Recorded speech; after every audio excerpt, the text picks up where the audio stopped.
Conclusão.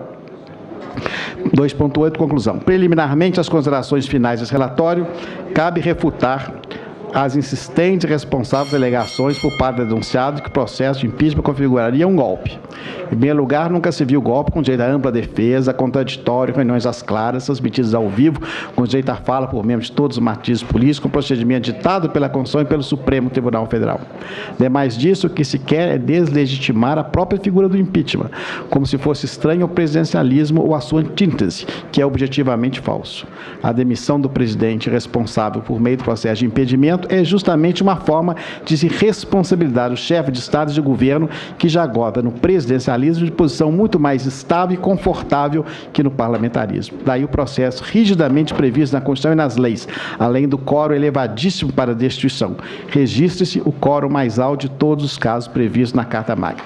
Na verdade, a responsabilização faz parte da própria ideia do Estado de Direito e de República, senão teríamos um poder absoluto do governante. O impeachment é um mecanismo que dá ao presidencialismo uma possibilidade, ainda que tímida na visão de Rui Barbosa, e cito a obra, de responsabilização política do presidente sem rupturas institucionais. Querer defender o presidencialismo sem impeachment é querer, mais uma vez, o melhor para o governo dos dois mundos.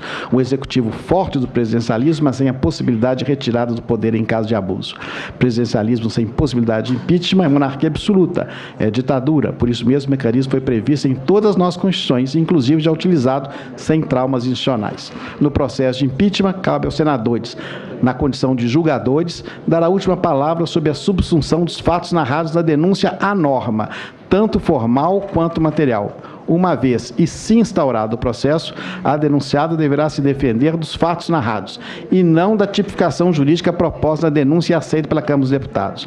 Como já referido, item 231, durante a sessão probatória, o julgador pode, conforme provisão expressa do CPP, artigo 383, alterar essa tipificação, propor distinta classificação jurídica para os fatos postos. Dada todo o contexto e análise dos fatos, identificamos plausibilidade da denúncia que aponta para a irresponsabilidade do chefe de governo e de Estado na forma como executou a política fiscal. Conforme Montesquieu, no seu clássico Espírito das Leis, a gestão do dinheiro público é o ponto mais importante da legislação. Não é importante repetir apenas um problema de governo, mas de Estado, pois tem potencial para afetar as futuras gerações.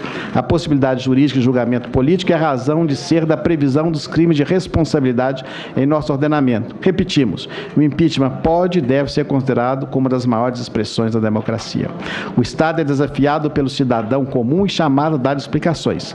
Afinal, já escreveu Paulo Brossard, a só eleição, ainda que isenta, periódica e lisamente apurada, não esgota a realidade democrática, pois além de imediato e imediatamente resultante do sufrágio popular, as autoridades designadas para exercitar o governo devem responder pelo uso que dele fizeram, uma vez que governo irresponsável, embora originário de eleição popular, pode ser tudo menos governo democrático, na sua obra clássica, o impeachment. É um mecanismo que também paga seu tributo ao princípio federativo. Em suma, permite-se que a casa política que representa os estados da Federação, o Senado Federal, julgue a gestão pública do chefe da União e, se for o caso, destitua por irresponsabilidade, uma vez praticada condutas ofensivas a bens jurídicos caros para a existência e a viabilidade do Estado, elencados na lei maior. Não se trata, por fim, de criminalização da política fiscal, como registrou a denunciada em sua defesa escrita apresentada a essa comissão, mas da forma como a política foi executada, mediante o uso irresponsável de instrumentos orçamentários e financeiros. Em face do exposto, consideramos que os fatos criminosos estão devidamente descritos, com indícios suficientes de autoria e materialidade. A plausibilidade da denúncia e atendimento aos pressupostos formais, restando, portanto, atendidos os requisitos exigidos pela lei para que a denunciada responda ao processo de impeachment com base na tipificação submetida e admitida pela Câmara dos Deputados. A. Ofensa ao artigo 85, 6 e artigo 67, 5 da Constituição Federal e aos artigos 10, item 4 e artigo 11, item 2 da Lei 1079/1950, pela abertura de créditos suplementares sem autorização do Congresso Nacional. E B.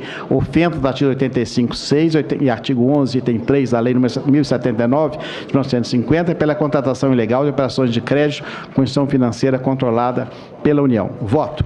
Em face do exposto, senhor presidente, senhores senadores, senhoras senadores, a denúncia apresenta, a meu juízo, os requisitos formais exigidos pela legislação de vigência, especialmente pela Constituição Federal, para o seu recebimento.